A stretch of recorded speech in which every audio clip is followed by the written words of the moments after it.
Hate, isn't that such a harsh word? Even if you hear a little girl say it to her sister or her brother, I hate you, and we know they don't really hate them, they're just upset or angry at the moment, it still sounds so harsh. Yet we know that one of the most looked for things on the internet when people go to search engines would have to do with the word hate. Like my spouse said, I hate you. Or why does my spouse hate me? And so we know it's a big deal in relationships. Now, just as it might be with a little girl saying it to her brother or sister, it could be that sometimes a spouse, wife, husband, might say it to the other spouse when they don't really mean that. They're just really angry at the moment. And typically if they say, I hate you in that context, it's not long before they're telling you, I am so sorry. I didn't mean to use that word. I didn't mean to say that. I was just angry. I was acting out. I don't mean that at all. I don't hate you.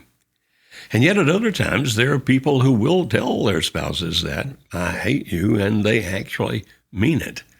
Well, in that context, what does the word hate mean? Before we define it, let's talk about it in the sense of hate really has to do with some of the similar things that love has to do with. Now, sometimes people say, well, aren't love and hate opposites? No, they are not opposites.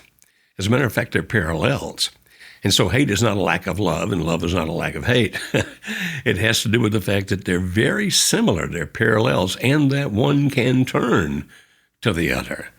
Yes, love can turn into hate with the right circumstances. And believe it or not, hate can turn into love with the right circumstances. And we're going to be teaching you about some of those circumstances. What leads to a person feeling hate toward another? Or what leads to a person who said and felt genuinely, I hate you, evolving to a point of being able to say, I love you. I want to be with you. Well, we can look at hate in all kinds of ways. We can look into the dictionary. We can look into how Sigmund Freud defined it. We can even look into how the neurologists defined it. But basically, I think that you and I would agree that hate has at least three components. We'll be talking about those in a minute that come from they don't come from Dr. Robert Sternberg, but Dr. Robert Sternberg has written about them and explained them. And like I said, they're a parallel to love, but they're very negative. While some of the same things occur in love, they occur in a positive context, but when they occur with hate, they occur in a negative context. Now, that may sound confusing right now, but give me a few minutes to define that if I may. But before we go even further into that, let's go back again and say, if your spouse has said, I hate you, make sure that that's really what they mean, and it wasn't just something said in spite or in anger that they later were very sorry about and apologetic about and asking you to forgive them. If that's the case, please do. Please forgive them. Please be able to move on from that and don't overreact to it. And sometimes people, when we talk to a person, well, my spouse didn't actually say, I hate you, but I know he does or she does. Well, how do you know? Well, you should hear the tone of voice they use when they speak to me. You should hear the names they call me when they talk to me. You should see the anger they manifest toward me and many other negative things like that, or even the fact that they tend to avoid me. They hate me because they won't even talk to me at all, and they don't even sleep in the same bed with me anymore. And when you're defining hate, well, define might be the wrong word here. When you're deciding if your spouse hates you, and you're doing it based on those kinds of things I just said, the way they're acting towards you, it is possible that you are diagnosing it correctly, but it's also possible you may not be. Well, let's go ahead and talk about it in terms of what Sternberg said. Now, hate, of course, is an emotion. It's not just a logical thing. There is at least some emotion involved to it. And Dr. Sternberg says in his studies, and Dr. Sternberg is an amazing researcher, in his studies, he says you can't hate another person if you're using hate in the sense of I really do have these very strong negative feelings toward you, that you can't hate another person unless you've already had some kind of an intense relationship, even if that intense relationship was only momentary. In other words, you don't go from indifference to hate. There's going to be some kind of relationship between the two of you to begin with. And in that relationship, there is a story. There's a story that led you to fall in love with each other. And If one of you is now hating, quote unquote, the other, then there's a story involved in that too. It's how we perceive the other person's character. It's how we perceive and interpret their behaviors, their actions. It's how we interpret particularly the way they treat us and whether what they're doing is for our benefit or basically only for their benefit, even when it harms us. And so we're telling ourselves a story about that other person all the time. If you don't believe that, listen to somebody talk about their spouse. Because when they do, they'll be telling you stories about, let me tell you what she did the other day. Or if in a positive sense, let me tell you about what she did for me the other day. And it's in that story that we tell other people that's really giving us insight into what we really think and feel about the other person. And so if we are telling those stories to other people, so let's say I started talking about Alice that way, which, by the way, many years ago I did, because I did wind up hating Alice, and I did wind up divorcing Alice to be with another woman, and I was going to live with her forever, never, happily, all that, fantasy, fairy tale crap. That's just not true. And it started with me because I wanted to be with the other woman. I started telling other people stories about Alice because they would say, well, your wife is so sweet and she's so wonderful, which, by the way, she really is. But back then I would say, you should live with her. You'll discover that she's not like what you think at all. And as I told those stories to other people about her, and the reason I did that, of course, was because I was already getting deeply emotionally involved with this other woman. But as I told those negative stories about Alice to other people, they became the story I believed about Alice. And you say, so you actually did come to hate her? I did. Now, in that sense, let's talk about the three elements of hate as described by Dr. Sternberg. You see, when he talks about love, he talks about three things. He said, if you're going to measure love between one human being and another, like a man toward a woman, for example, or her toward him, the first thing I'm going to measure has to do with intimacy. Now, if you say that slower, you understand what he's talking about there. Into me, see. It has to do with being open and transparent and vulnerable so that I let you see my strengths, my weaknesses, my idiosyncrasies. I trust that you're not going to betray me. I trust that you're not going to send me away when you find out that I'm not perfect. Surely you knew that already. But the more I tell you about my flaws, the more I tell you about my experiences in life, the good experiences, these are things that happen that make me happy or that I'm proud of. And these are the experiences in life that make me, feel deep pain. And some of those I'm actually ashamed of because of the role that I played. I look at that and it hurts me to think I could do that thing. So intimacy has to do with openness and transparency and vulnerability.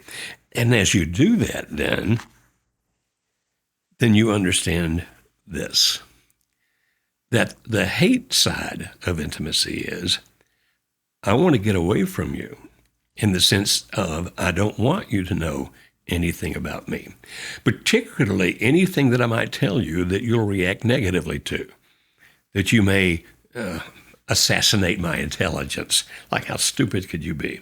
Or you might assassinate my character, like you've never been any good, you never will be any good. And so when it comes to beginning to feel hate, and this is what Sternberg calls a cool hate, I begin to pull back from you, very strongly pull back from you, because I don't want to know about you anymore, and I don't want you to know about me anymore. And so I actually stop with the intimacy. And so I'll read some of the things that I've written down in notes, having studied Sternberg and others. I can't trust you with my emotions or actions. Therefore, I won't.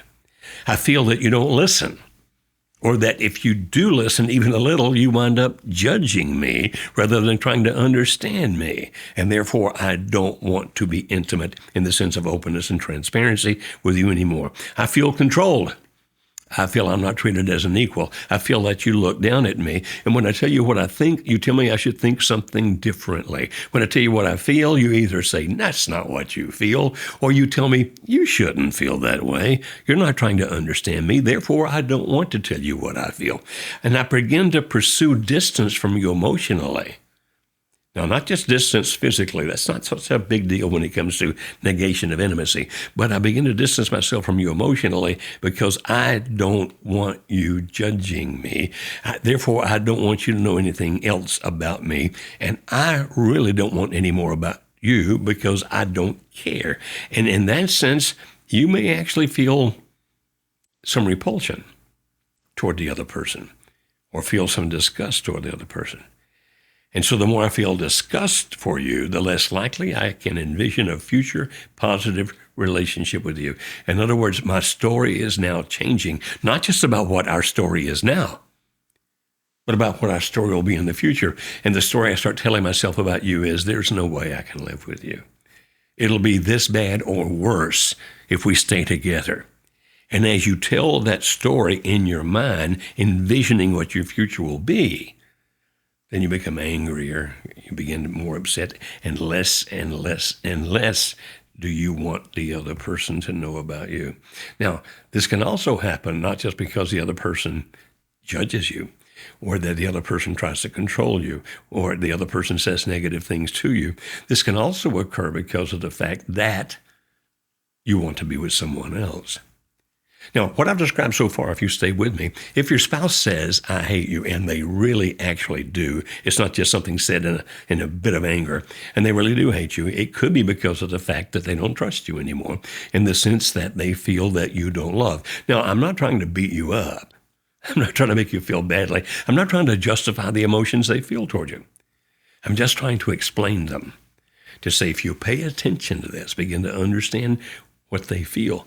Because when we start talking in a few minutes about how can you overcome hate, if the other person hates you, how can you get past that? Then you must understand that you need to do some evaluation and find out if your spouse has moved away from you in terms of sharing intimacy. Is it because of how you have treated your spouse, especially when he or she is trying to tell you what they feel or what they think or what they believe, or what they do, or what they want to do? You see, accepting the other person as he or she is the strongest pull to humanity. I want to be with people who can accept me, warts and all, who can accept me with my strengths, my flaws, my idiosyncrasies. And if I become very much aware of the fact by the other person's behavior, either in what they do or sometimes even in what they don't do, when I'm being open and transparent with them, I'll stop doing that. And if I withdraw far enough, I'm going to have this thing called cool hate. Cool in the sense that I'm probably not actively doing things to cause you pain or to attack you or undermine you or anything like that. But it's cool hate in the sense that I don't want intimacy with you. Now, here's another reason for that. If you have not been rejecting the other person, another reason might be that they don't want you to feel intimacy with them because of what they're involved in now.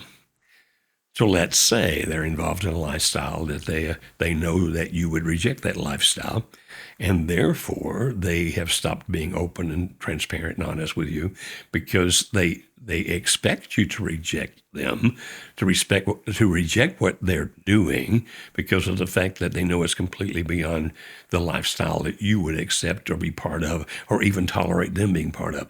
Also, and I'm sure you've already reached this conclusion, it can be because of the fact they have become involved with another person. And because of their involvement with that other person, then they don't want intimacy with you because they don't want to feel this bond of friendship, because that's really what intimacy creates, a deeper and deeper friendship. And they don't want that with you because they're now doing that with somebody else, either him or her.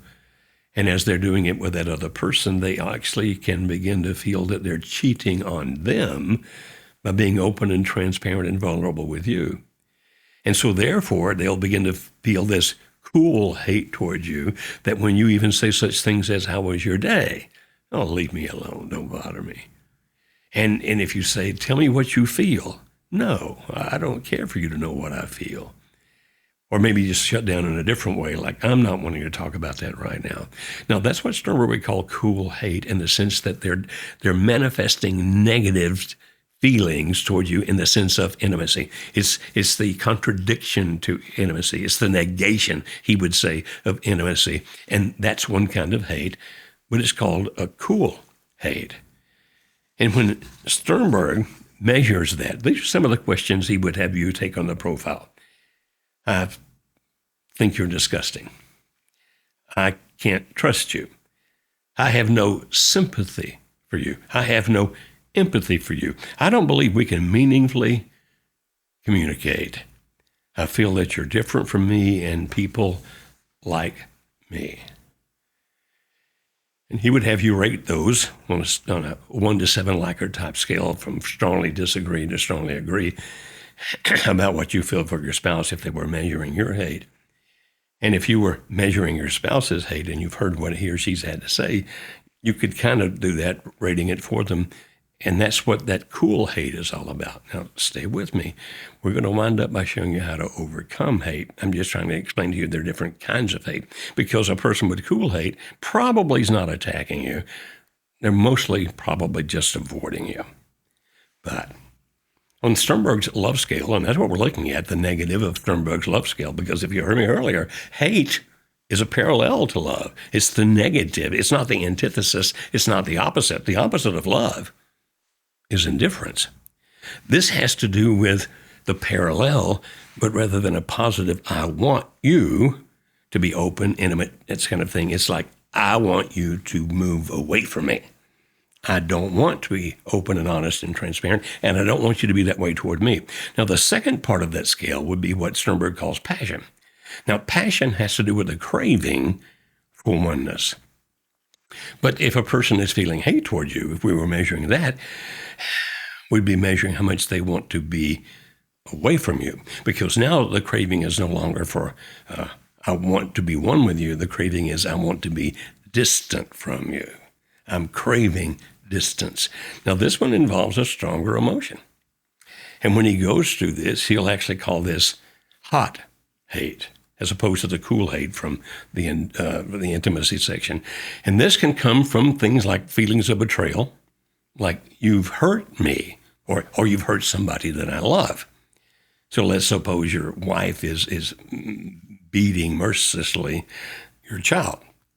And you've asked her to stop, even told her to stop, even said, I'll call the cops if you do it again.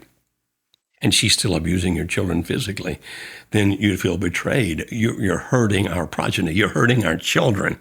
So it might be that it's you that's being hurt, either by physical ways, like you're being beaten, or it could be physical ways in the sense that I'll cut you off from the money so that you are absolutely being controlled because you don't have enough money to do anything.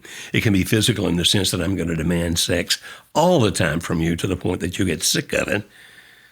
I actually talked to a lady one time who still was struggling with hate toward her first husband that she had divorced, because he was forcing her to have sex with him several times a day, every day. Her body couldn't even adjust to that, arousal, lubrication, those kinds of things.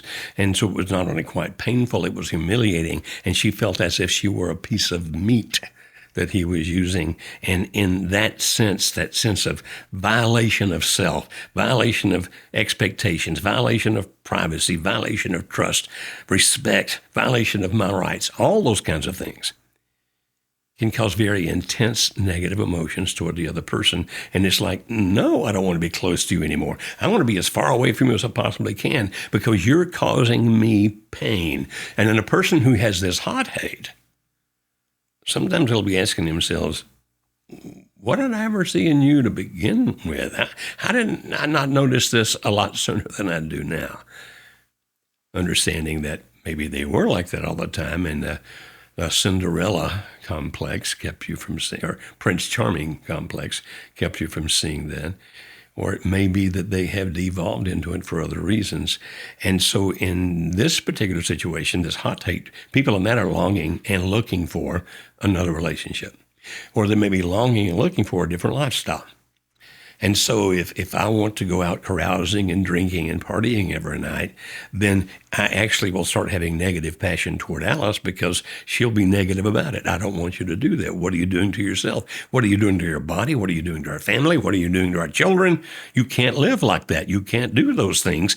And so I'll start feeling this hot hate toward her because how dare you try to stop me from doing what I want to do. And so this hot hate can be because I'm looking for a different lifestyle, I'm looking for a different relationship with a different person, or I have felt violated or maybe continually feel violated by you against my mind, my body, my soul, my heart. And I can't take that pain anymore. And so rather than being able to forgive you and move on, this happens enough and to the depth that I hate you with a hot hate. Now, did you notice in there, just like with intimacy, there's two parts.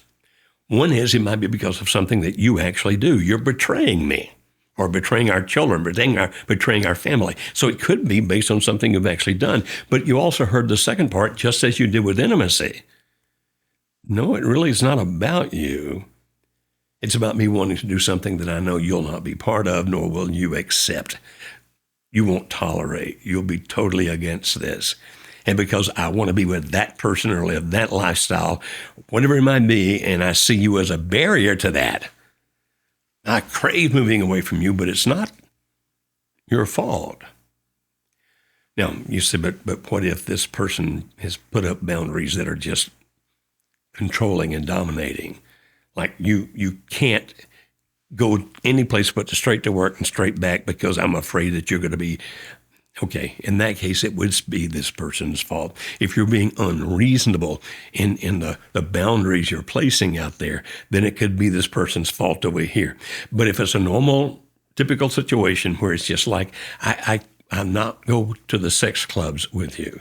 I'm not going to put up with you coming home drunk every night, et cetera, then it's not you that's the cause because you're standing with what you already believe as opposed to be trying to control and dominate. I hope you see the difference between those two. And in that hot hate, if you feel anger, you'll typically go at them. I'm going to yell at you. I'm going to argue with you. I may even become physical with you in a negative kind of way because anger tends to lead people to attack, or I'll start telling other people bad things about you, trying to destroy your relationship, trying to get you fired from your job. Because if anger is now the emotion I feel, rather than this craving for oneness, in my craving for distance from you, I feel anger because I feel that you are such a problem for me, then I'll try to hurt you.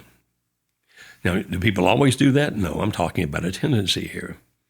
But in anger, they attack. But if they feel fear, they just try to get further away from you as fast as they can. If I'm afraid he's going to beat me in front of the children again. I remember a lady who told me years ago that her husband would take off his belt and beat her with that belt in front of their children who are old enough to see this and be terrified about it. All she wanted to do was to run. Let me get my children and get out of here. Some women are too afraid to run. If I try to go someplace else, if I try to be away from him to be safe, he's going to track me down and he may kill me. Oh, and hear me well. I'm talking as if men are the only ones who do this. But you understand there are women who are just as bad, that they physically cause such pain to the spouse or to the children. And what I'm saying is if your spouse says, I hate you, and they're angry at you, they're probably going to attack you, either directly or to other people. And if they're afraid of you, they're going to run from you, and they'll be afraid to tell other people for fear that you'll find out and cause them more pain. But the interesting thing about this kind of hate, the one that comes through passion, it can change rapidly, very rapidly. The person who just last week said, I hate you, I never want to be around you again, I've got to get out of here, I've got to find someplace else to live. This week may be as romantic and passionate in a good way as you have ever witnessed. Like, I love you so much, I can't be without you. Because passion is the one that changes the fastest. I've actually seen people who intimacy-wise, have the cool hate in the sense that I don't want to be open with you. I don't want you to be open with me. And who have had the hot hate where that I am angry at you, want nothing to do with you, get away from me. I have seen these people all of a sudden become, for a week or two, I'll never be able to live without you. I'm here. Please be with me in the bedroom so we can express our love, et cetera, et cetera, et cetera. But a couple of weeks later, are right back where they were before. So when it comes to the passionate hate, the hot hate, can it be overcome? Absolutely. We're going to show you how to do all that. But understand that it's mercurial. It can move so rapidly. Don't put all your eggs in that basket. Don't like, well, she came home and drugged me into the bedroom and she loves me so much now. It's all over. Everything's fine. Maybe. But don't trust that, because this is based on emotions. And here's the kind of things he would have you to rate on that 1 to 9 Likert type scale. If Sternberg were measuring this with you, say it was like this: I fear you. At least at sometimes I feel threatened by you. You present a danger to me. Sometimes I feel rage toward you. Thinking about you makes me angry. And other questions like that. Now, don't get discouraged. We're only about maybe a little more than halfway through with this. I just wanted you to understand what hate is if we're going to show you how to get past it. But let me repeat now, since we're a little past the halfway mark. If your spouse has been treating you in such a way that you think they hate you because they're being distant, or the tone of voice they use, or they have called you some names that are not polite, understand that that might not be indicative of the kind of hate I'm talking about here. Those could be flashes in the pan of anger. They're certainly not good, definitely not right. They can definitely be painful, but they're not the kind of hate we're talking about here. You deal with those in a different way. But now we're talking about Sternberg's triangle again. So there's intimacy at the top and there's passion over here. And if those are positive, then that has to do with contributing to deep love. And here's the third one over here. Of course, we're looking at them in the negative sense. And this is commitment.